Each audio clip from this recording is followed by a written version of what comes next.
Episode की शुरुआत में हम देखते हैं कि इन्वेस्टिगेशन टीम को आबू और किंगफिंग के भाग जाने की खबर मिलती है।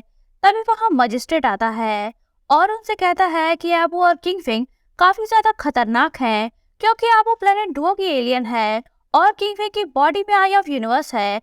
इसीलिए हमें बिना कोई रिस्क लिए उन दोनों को देखते ही मार देना चाहिए।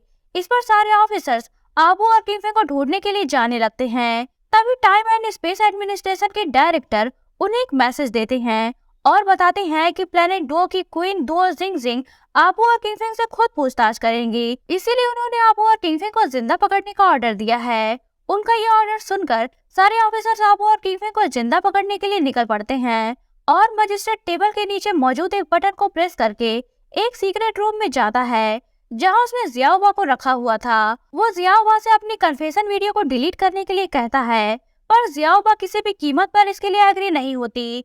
तभी वहां ली आता है और उसे पूछता है कि तुमने आबू को अरेस्ट क्यों किया। मजिस्ट्रेट उसे जवाब देता है कि ये बस एक फॉर्मेलिटी है, किंगपिन को फंसाने के लिए हमें उसे भी अरेस्ट करना पड़ा। इस पर ली मजिस्ट्रेट से आबू को जल्द से जल्द रिलीज करने को कहता है। फिर वो दोनों जियाओबा के बारे में डिस्कस करने लगते हैं। मजिस्ट्रेट ली से कहता है कि वो जियाओबा को खत्म करना चाहता है, क्योंकि जियाओबा उसके कन्फेशन वाला वीडियो डिलीट नहीं कर रही। इस पर ली उसे सजेस्ट करता है कि वो जियाओबा को खुद मारने के बजाय स्कॉवेंगर्स के टाइम एंड स्पेस में सेंड कर दे, जिससे बिना किसी प्रॉब्लम के जियाओबा का काम तमाम हो जाएगा। इस पर मजिस्ट्रेट ली की बात मानते हुए जियाओबा को स्कॉवेंगर्स के टाइम एंड स्पेस में सेंड कर देता है। इसके बाद वो ली के कंधे को शाबाशी देते हुए थपकता है, पर उसी टाइम वो चुपके से ली के कंधे पर एक छोटी सी चिप भी फिट कर देता है, ताकि वो फ्यूचर में ली को कंट्रोल कर सके। इन सारी बातों से अनजान ली वहां से सीधा कैप्टन डुओ के पास जाता है। यहाँ वो कैप्टन डुओ को सारी बातें बताते हुए मजिस्ट्रेट का टैब चुराने के लिए कहकर जियाओबा को सेव करने स्कॉवेंगर्स के टाइम एंड स्पेस में चला जाता है। कैप्टन डुओ मजिस्ट्रेट के पास आते हैं और उसे टैब छीन लेते हैं। मजिस्ट्रेट उन्हें जियाओबा का नाम लेकर धमकाते हुए टैब वापस मांगता है, पर कैप्टन डुओ को इस बात से कोई फर्क नहीं पड़ता। तभी वहाँ इन्वेस्टिगेशन टीम के हेड ऑफिसर आकर अपनी गन से शूट करते हैं, जिससे गोली सीधा टैब में जाकर लगती है और टैब टूट जाता है। इन्वेस्टिगेशन ऑफिसर कैप्टन डुओ को अरेस्ट करने लगते हैं, पर कैप्टन डुओ मजिस्ट्रेट को मारने की धमकी देते हुए किसी तरह वहां से बच बचाकर भाग जाते हैं। इन्वेस्टिगेशन ऑफिसर भी उन्हें पकड़ने के लिए उनके पीछे जाते हैं। इधर आबू और किंगफिंग भागते हुए जंगल में पहुंचते हैं। वहाँ उन्हें डुओ जिंग जिंग मिलती है। वो उनसे कहती है कि मैं यहाँ तुम दोनों को बचाने आई थी, पर तुम दोनों तो पहले ही भाग निकले हो। ये अच्छी बात है, अब तुम दोनों किसी सेफ प्लेस पर चले जाओ। जब तक मजिस्ट्रेट के खिलाफ एविडेंस नहीं मिल जाते तब तक वापस मत आना। वो एक डिवाइस का यूज करके आबू और किंगफिंग की लोकेशन हाइड कर देती है। तभी आबू को कैप्टन डुओ का ख्याल आता है और वो उन्हें सेव करने के लिए वापस जाने का डिसाइड करती है, जिस पर किंगफिंग भी उसका साथ देता है। दोनों कैप्टन डुओ को सेव करने के लिए वापस जाते हैं। यहाँ कैप्टन डुओ इन्वेस्टिगेशन टीम से बच बचाकर भाग रहे होते हैं। आबू और किंगफिंग उन्हें ढूंढने लगते हैं। मजिस्ट्रेट सभी को सीसीटीवी कैमरा में देख लेता है और उन सभी को एक साथ एक ऑटोमेटिक जेल में बंद करके टाइम बॉम्ब सेट कर देता है। इधर जेल में फंस जाने पर सभी इन्वेस्टिगेशन ऑफिसर को फोर्स करते हैं कि वो उन्हें वहां से बाहर निकालें, जिस पर इन्वेस्टिगेशन ऑफिसर उस जेल को ओपन करने के लिए अपने टैब का यूज करता है, पर उसमें सिग्नल ना होने की वजह से वो उस जेल को ओपन नहीं कर पाता। इस पर सभी परेशान हो जाते हैं, पर तभी ली जियाओबा को स्कॉवेंगर्स के टाइम एंड स्पेस से सेव करके ले आता है। तो जियाओबा सभी को फंसा हुआ देखकर जल्दी जल्दी छुड़ाने की कोशिश करती है, पर सारे सिस्टम्स लॉक होते हैं और उनकी command time and space administration के ऑफिस में होती है। तो जियाओबा मजिस्ट्रेट के कन्फेशन वाला video time and space administration के ऑफिस में सेंड कर देती है, जिसे देखकर सभी समझ जाते हैं कि असली मुजरिम मजिस्ट्रेट ही है। वो लोग जेल के सिस्टम को अनलॉक कर देते हैं। इस पर सभी लोग आजाद हो जाते हैं। इधर मजिस्ट्रेट बाहर खड़ा होकर ब्लास्ट होने का इंतजार कर रहा होता है, पर काफी देर गुजरने के बाद भी जब ब्लास्ट नहीं होता तो वो हैरान होता है। इतने में वहाँ इन्वेस्टिगेशन ऑफिसर उसे अरेस्ट करने पहुंच जाते हैं, तो वो जल्दी से वहाँ से भाग जाता है। इधर कैप्टन डुओ, आबू और किंगफिंग जियाओबा के पास पहुंचते हैं। कैप्टन डुओ जियाओबा को देखकर खुश हो जाते हैं। जियाओबा सभी को बताती है कि उन्हें सेव करने वाला ली है। ली आबू से कुछ बातें करना चाहता था, जिसके लिए वो किंगफिंग से परमिशन मांगता है। इस पर किंगफिंग उन्हें परमिशन दे देता है। ली आबू को लेकर बाहर जाता है और उससे पुरानी बातों के लिए माफी मांगता है, जिस पर आबू उसे माफ कर देती है। ली आबू से कहता है कि वो प्रेजेंट की किंगफिंग को छोड़कर उसके साथ चले, इससे उसकी जान को कोई खतरा नहीं होगा। आबू कहती है कि उसके लिए दोनों किंगफिंग एक जैसे ही हैं और वो प्रेजेंट की किंगफिंग को चुनेगी ताकि वो प्रेजेंट को ठीक करके फ्यूचर को भी सुधार सके। वो उसे वादा करती है कि वो उसे फ्यूचर में मिलेगी। उसके इस फैसले को सुनकर बेचारा ली कुछ नहीं कहता और वहां से चला जाता है। इसके बाद आबू अंदर प्रेजेंट की किंगफिंग के पास आती है तो वो काफी गुस्से में होता है। आबू उससे बात करने की कोशिश करती है तो वो उसे कोई जवाब नहीं देता।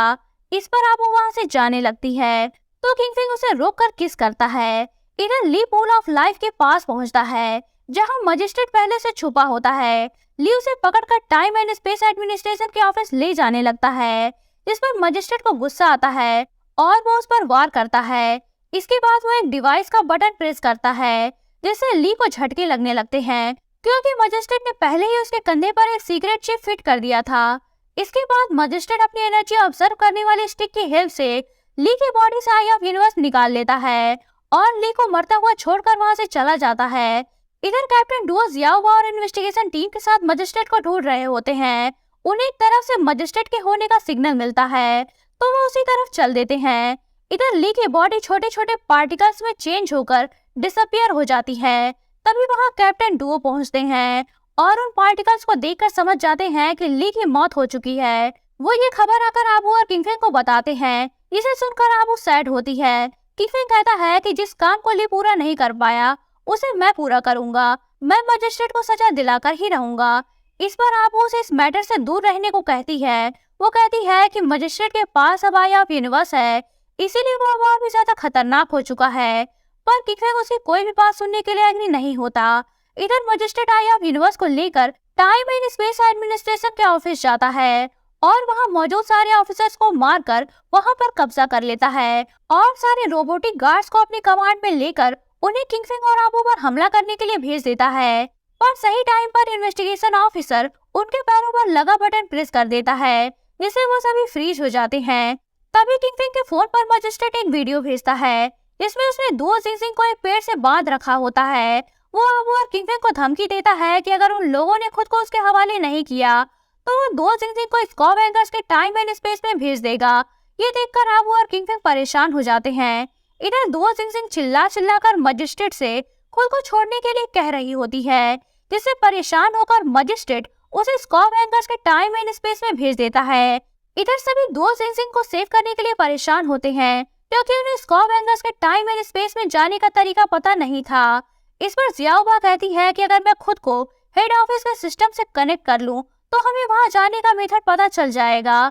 इस पर कैप्टन डुओ से सख्ती से मना करते हैं और नाराज होकर बाहर चले जाते हैं। आबू भी उनके पीछे उन्हें समझाने के लिए जाती है। इधर जियाओबा किंगफिंग के कहने पर खुद को हेड ऑफिस के सिस्टम से कनेक्ट कर लेती है। उसे कनेक्ट होने का पता मजिस्ट्रेट को भी चल जाता है। इधर आबू कैप्टन डुओ को समझा बुझाकर वापस लाती है तो वो देखते हैं कि जियाओबा ने खुद को हेड ऑफिस के सिस्टम से कनेक्ट किया हुआ है। वो उसे रोकने की कोशिश करते हैं पर किंगफिंग उन्हें ऐसा करने नहीं देता। थोड़ी देर ऐसा ही चलता है, फिर जियाओबा खुद को डिस्कनेक्ट करती है तो कैप्टन डुओ घबराकर उसके पास आते हैं। जियाओबा बताती है कि उसे मजिस्ट्रेट की लोकेशन का पता मिल गया है। इस पर कैप्टन डुओ से गले लगाकर किस करते हैं। इसके बाद जियाओबा सभी को लेकर स्कॉव एंगर्स के टाइम एंड स्पेस में जाती है। यहाँ बहुत सारे स्कॉव एंगर्स उन पर हमला करते हैं जिन्हें मजिस्ट्रेट ने उन्हें मारने के लिए पहले से तैयार कर रखा था। सभी लोग स्कॉव एंगर्स से फाइट करने लगते हैं। तभी बहुत से स्कॉव एंगर्स कैप्टन डुओ को घेर लेते हैं तो जियाओबा उन्हें प्रोटेक्ट करने के लिए एक प्रोटेक्शन सर्किल क्रिएट कर देती है और खुद जाकर स्कॉव एंगर्स का मुकाबला करने लगती है, जिस पर सारे स्कॉव एंगर्स उसे मारने लगते हैं। कैप्टन डुओ प्रोटेक्शन सर्किल से निकलकर जियाओबा की हेल्प करने के लिए जाना चाहते थे पर वो वहां से बाहर नहीं निकल पाते और जियाओबा को कुछ स्कॉव एंगर्स मार डालते हैं। इधर आबू और किंगफिंग स्कॉव एंगर्स से बचकर भागते भागते एक अंधेरे जंगल में पहुंचते हैं जहां उन्हें डुओ जिंगजिंग मिलती है जिसे मजिस्ट्रेट ने पॉजेस किया होता है। वो उन दोनों पर हमला करती है जिस पर वो दोनों हैरान होते हैं और समझ जाते हैं कि मजिस्ट्रेट ने उसे पॉजेस किया हुआ है। तभी मजिस्ट्रेट अपनी स्टिक की हेल्प से किंगफिंग को ऊपर खींच लेता है। यहाँ दोनों में फाइट होती है। मजिस्ट्रेट आई ऑफ यूनिवर्स का यूज करके किंगफिंग पर भारी पड़ रहा होता है। इधर डुओ जिंगजिंग आबू को अपने स्वार्ड से स्टैब कर देती है पर तभी वहाँ आबू के फादर आते हैं और उसे दुओ सिंह के दिए स्टोन के बारे में बताते हैं। वो कहते हैं कि जो स्टोन तुम्हें दुओ सिंह ने दिया था वो स्पिरिचुअल स्टोन है और जब तक वो तुम्हारे पास रहेगा तब तक तुम्हें कोई नहीं मार सकता। वो हमेशा तुम्हारी हिफाजत करेगा। इतना कहकर वो चले जाते हैं। तभी दुओ सिंह भी होश में आ जाती है और वो स्वॉर्ड को वापस खींचकर आबू से माफी मांगने लगती है। आबू से कहती है कि तुम परेशान मत हो, मैं अभी नहीं मानने वाली। तभी मजिस्ट्रेट किंगफिंग को लेकर वहाँ आ जाता है और सभी लोगों पर हमला करने लगता है। तो किंगफिंग उसे अपने आई ऑफ यूनिवर्स की पावर से रोकता है। इस पर आबू अपने स्पिरिचुअल स्टोन के पावर से उसकी हेल्प करती है। मजिस्ट्रेट कहता है कि मैं तुम दोनों की पावर को ऑब्जर्व करके तुम दोनों को ही मार डालूंगा। इस पर दुओ सिंह भी अपने पावर से उस पर हमला करती है। तो मजिस्ट्रेट उन तीनों की पावर को अपने अंदर ऑब्जर्व करने लगता है और धीरे धीरे करके वो किंगफिंग की बॉडी से भी आई ऑफ यूनिवर्स निकाल लेता है। पर इतनी सारी एनर्जी ऑब्जर्व करने से उसकी बॉडी ब्लास्ट हो जाती है जिससे उसकी मौत हो जाती है। उसके मरने के बाद ली और किंगफिंग दोनों की बॉडी से निकले आई ऑफ यूनिवर्स हवा में उड़ने लगते हैं। इस पर आबू उन्हें लेने के लिए जाती है तो किंगफिंग उसे रोकने के लिए आगे बढ़ता है और आबू को पकड़ लेता है। इस पर दोनों आई ऑफ यूनिवर्स की पावर्स उन दोनों की बॉडी में ऑब्जर्व हो जाती है और उन दोनों की बॉडी डिसअपियर हो जाती है। यह सीन यहीं कट होता है। नेक्स्ट सीन हमें 1 साल बाद का दिखाया जाता है जिसमें लीरैन और जनरल दुआन एक जंगल में बैठे होते हैं। तभी आसमान से अचानक आया यूनिवर्स स्टोन जनरल दुआन के सर पर गिरता है जिसे लीरैन उनसे मांगने लगती है। तो जनरल दुआन उसे देने से मना करते हैं और कहते हैं कि तुम्हें इस स्टोन को लेने के लिए इसके बदले मुझे कुछ देना होगा। इस पर लीरैन उन्हें अपने गले में पहने हुए नीले स्टोन वाली लॉकेट दे देती है। इसे हमने सीजन 1 में किंगफिंग के गले में देखा था। इस पर जनरल दुआन खुशी खुशी उसे आई ऑफ यूनिवर्स स्टोन दे देते हैं। इधर दूसरी टाइम लाइन में तैंग युआन चैंग और ली सूची एक साथ आ चुके थे। इससे ये पता चलता है कि सभी टाइम लाइन्स की खराबी अब ठीक हो चुकी है और सब कुछ पहले जैसा हो चुका है। इसके बाद सीन शिफ्ट होता है और हम देखते हैं कि कैप्टन डुओ अपने कैट फॉर्म में मार्केट प्लेस में घूम रहे होते हैं।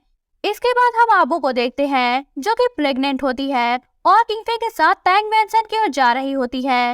इधर टैंग मैंसन के बाहर हम मेड जियांग को भी देखते हैं जिसने किंगफिंग के असिस्टेंट से शादी कर ली थी और अब वो भी प्रेग्नेंट थी। जियांग सैंग में अब जनरल बन चुका था और साथ ही साथ मार्शल आर्ट एकेडमी की जिम्मेदारी भी उसने संभाल रखी थी। जेलियान और जेली पहले की तरह ही वहाँ लड़ रहे होते हैं। आबू और किंगफिंग जब मैंसन के बाहर पहुँचते हैं तो जनरल टैंग और कॉन्क्यूबिन मदर समेत सभी लोग उन्हें देखकर खुश हो जाते हैं और उन्हें मैंसन के अंदर लेकर चले जाते हैं। तभी हम बाहर ली को देखते हैं जो कि काफी सैड होकर हसरत भरी नजरों से आबू और किंगफिंग को देख रहा था।